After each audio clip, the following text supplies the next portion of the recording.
大家好，我是云雄，欢迎来到我的频道。今天这集影片主题呢，要来跟大家分享我是如何考上德国交换学生的。因为自从大家知道我去交换之后呢，我就收到了非常多的私讯，所以今天这支影片呢，我会分成3个部分做解说。首先第一个呢，就是大家最好奇的申请资格，那第二个呢，就是书审资料，最后我也会附上我的备审给大家做参考。那第3个就是面试的部分啦。那这次的所有范例呢，都是以世新大学交换学生欧美组作为范例，因为呢很多学校的规定都不一样，所以我只好以我自身的经验作为分享。那还是希望可以帮助到大家。如果说对这集影片主题有兴趣的话呢，就欢迎看下去咯。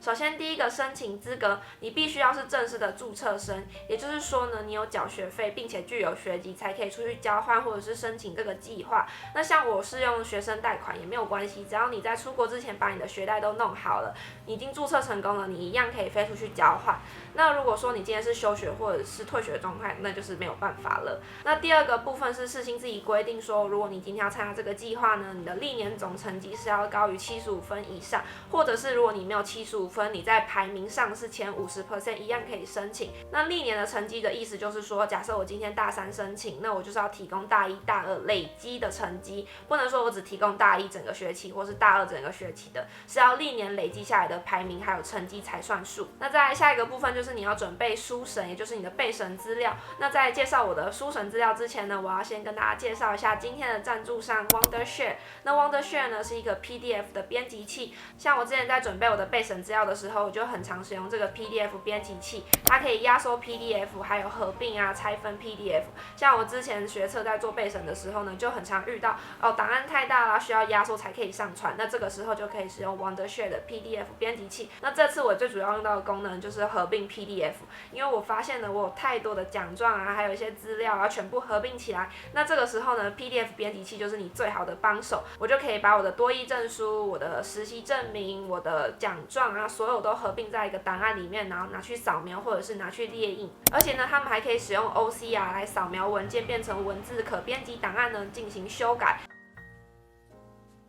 而且呢，它还可以转档，所以今天如果你想要从 PDF 变成 Word， 或者是从 Word 变成 PDF 呢，都是 OK 的，超级无敌方便。再来呢，是他们有一个云端协作功能，让你可以在远端呢就可以跟朋友一起用 Wondershare 修改你的文件。再来呢，是它有支援繁体中文的界面，所以如果说你今天看不懂英文啊，也没有关系，它是有繁体中文可以用的。不管是苹果电脑或者是 Windows 电脑，它都是支援可以下载的。那刚好遇到学测，大概是要准备备审资料的时候了嘛，所以就大力推荐大家可以使用这个 Wondershare PDF 编辑器。那我会把他们的资讯放在下面的资讯栏，大家可以去参考一下哦。回到书审的部分，你要先到国际事务处的官网上面下载申请表。那像我们学校的话呢，它是可以填6间学校，学校都会跟你说尽量填满。可是我自己的经验是，我朋友他只填了2间，但他成绩很好，他一样有上。可是我呢，我填了6间，我好像到了第4志愿才上吧，所以我真的很建议大家就是6间填满，才不会有落榜的情况发生。然后再来呢，就是你要先准备好中英版本的自传、读书计划、申请动机等等，就像你申请大学一样。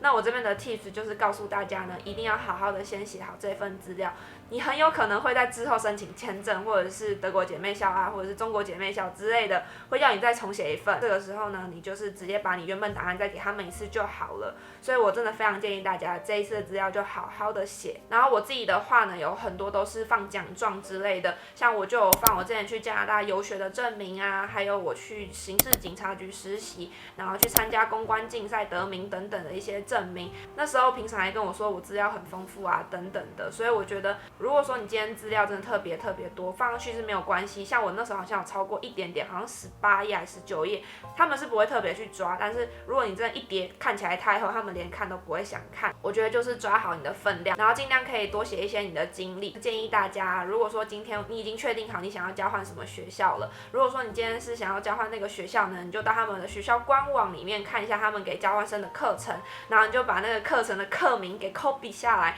然后了解一下他们课程到底在干嘛之类的，然后你就写上说，我真的很喜欢这个国家，然后为什么喜欢，然后这个国家的这个学校呢，哪个课程我已经先了解过了，然后我非常感兴趣。这个时候呢，教授就会觉得说你非常有用心做功课啊，你可能是真的很想要去这个学校交换，然后就会让你有这个资格可以去。然后我自己是有讲到说我自己做 YouTube， 然后我自己赚钱，自己存钱想要去交换，然后表现出我的热忱。然后那个时候教授就有根据我的备审资料问一些相关的问题，所以我觉得要表现出一副你真的非常想要去这间学校哦。然后这次呢，我申请也不是6间都是欧洲的学校嘛，所以我特别在前一个学期呢，跑到淡江大学公共行政系呢修了一堂课叫做欧盟政治与政策，我还特别把那个修业证明给教授看，证明说我是很早之前就已经计划好想要去欧洲交换，所以不是随便说说而已。你也可以讲说你之前怎样，可是我觉得口说无凭，你只要提出证据呢，大家可以知道说你是真的很想要去的。然后提醒大家，如果说他有要你提供一些成绩单或者是在学证明，尤其是英文版本的，它都是要可能3-4天或5-6天的工作天去申请。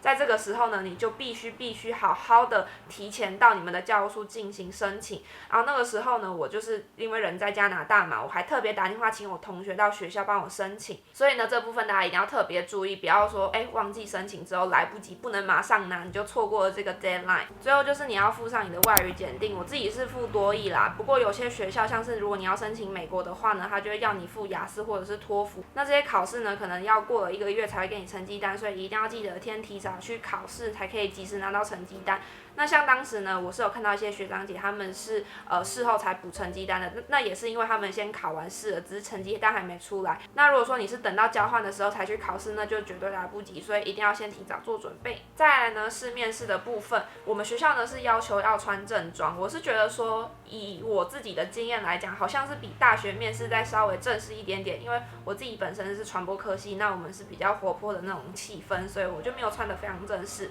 但是这一次的交换学生呢，我真的是穿西装打领带，差不多就是我今天这个穿着的这种感觉。我觉得还蛮重要的一点就是女生可以先扎马尾，我觉得这是一种比较清新的风格吧。像我今天有点披头散发就不太 OK， 我那天是有扎马尾的。那我觉得说你今天就是要给人家非常自信的那种气氛，你知道吗？我那时候去排队啊，那个姐姐还跟我说，你怎么感觉一点都不紧张？因为我完全没有在踹，我就是直盯盯的看着外面，然后可能发呆之类的。但是那个国际事务处的姐姐还跟我说，每一个来这边排队的人啊，都是手心冒冷汗啊，然后很紧张，左顾右盼等等的。其实你所有的这个氛围呢，都是可以让教授还有老师感受到你这个人是有没有自信的。像我本身虽然我英文不是说很好，但是呢，我只要敢讲，我就是有那种非常敢讲的那个 guts， 你知道吗？所以我觉得就是你不要紧张，然后人家一定看得出来说你今天就是有备而来，你已经有准备好你的稿子，然后要来跟我炫你的英文了等等的，所以我觉得有自信真的非常重要，而且它是由内而外让别人可以感受出来的。好啦，讲了那么久都没告诉大家考古题，总而言之呢，就是那一天的流程是你要先去签到，然后等待下一个换你的时候呢，你就会到门口那边，还会让你敲门进去，你就非常有礼貌的敲门进去之后呢，会有3个面试官，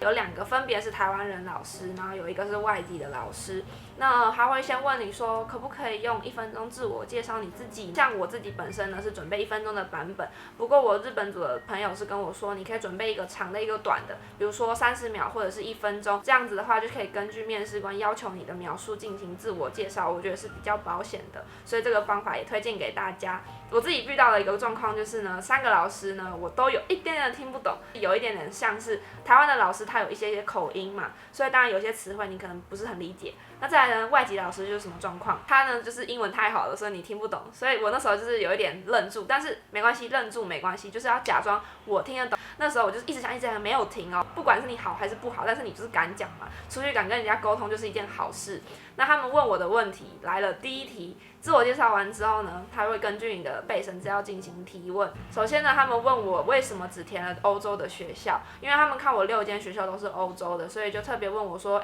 你为什么想去欧洲呢？那个时候我的回答就是因为我原本是去加拿大游学，我觉得美洲、加拿大我都看过了，所以我想要去欧洲这个比较远的地方呢进行探索。然后他们还跟我说，你要自己小心安全啊，什么什么的，就看起来蛮有满意我的答案的。那在第2个问题呢，他们就问我说，那你之后的计划是什么？因为他们有看到我做 YouTube， 然后还有拍过一些跟学校合作的影片嘛。那我就是说我之后回来想要去外商公司实习啊。我觉得还蛮重要的一点是，你可能要去提到说你之后未来想要做什么样的东西，因为你去交换学生，你一定是有一个经验带回来的嘛。那他们教授更想要知道的是这些经验呢，运用在你未来的人生，你会想要怎么去运用它。所以我就是讲说，我可能会好好的记录我的生活，然后好好做 YouTube， 然后回来呢给更多的学弟妹分享，就像我现在分享给大家一样的这样子的情况，所以他们就会知道说，哦，那我送你出去交换，让你去做一个有点像是国际交流大使，你是可以把这些经验带给更多人的。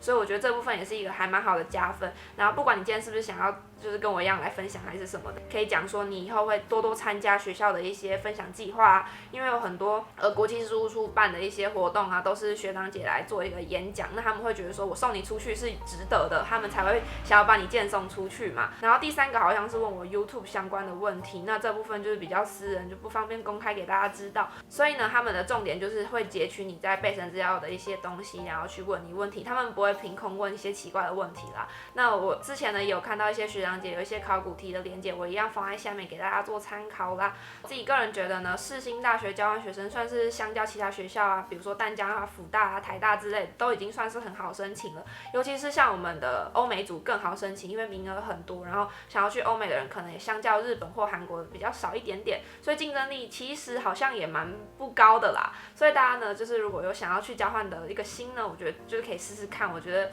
你看我6间学校都可以。就是第4间就上了，我也没有说到很厉害啊，因为像我自己本身就是多益只有740分，我就遇到了一个非常惨的事件，就是多益750分才是 B2 的程度嘛，结果我没有到 B2， 所以我真的是超级多学校我都没有办法申请，这就是为什么我填了6间学校，第4个志愿才上。就是因为前3个志愿我就是差10分没办法上，然后还有那个教育部提供的学海飞扬奖学金也是750分，所以我就因为这10分，我的5万块奖学金就飞了，所以我真的非常强烈的建议大家，如果说你今天想要领奖学金，然后你今天想要申请到比较好的学校，多益啊、雅思啊或者是托福，一定要好好的考这3个呢，在你还没要去准备交换学生之前呢，就好好的准备，这样子呢，你在面试啊或者是你在申请上呢，你就会一路顺遂。这是一个过来人给你们的建议，真的是让我伤痛到不行，因为我的8万块、5万块就这样飞了，我的奖学金就这样飞了。好，那今天的影片呢就差不多到这边结束了。如果说大家还有其他问题呢，都可以到我的 IG 来问我，或者是底下留言，我可以再出一个 Q&A 等等的给你们。因为其实我不太清楚大家主要的一些问题有哪些，那我也会把常见的问题呢写在部落格，所以你们可以到我的部落格去看一下更详细的文字版，你们可能会更加的清楚。那如果说喜欢我的影片呢，请在下方帮我点一下喜欢，并且订阅我。如果想要持续追踪它，也可以到我 Instagram 或者是 Facebook 粉丝专页按赞。那我们下一集影片再见喽，拜拜。